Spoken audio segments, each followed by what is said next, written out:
望住鏡裏面閃閃發光嘅眼影，你係咪會好奇，究竟係咩魔法令佢咁迷人？呢啲唔係普通嘅閃粉，而係由兩種神秘嘅化學物質創造出嚟嘅光學幻象。你對眼妝嘅理解，可能即將被徹底顛覆。其中一種主要嘅功臣，就係大自然嘅恩賜——雲母。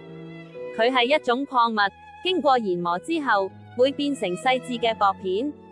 當光線射落去雲母表面，因為佢獨特嘅層狀結構，光線會不停反射同折射，產生出我哋見到嘅珠光效果。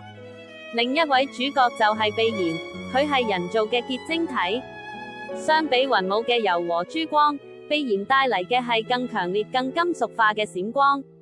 佢可以令眼影睇起嚟更光滑，但同時亦可能會有輕微刺激性。兩種唔同嘅物質，各有各嘅光芒，共同創造出你手上眼影盤嘅無限魅力。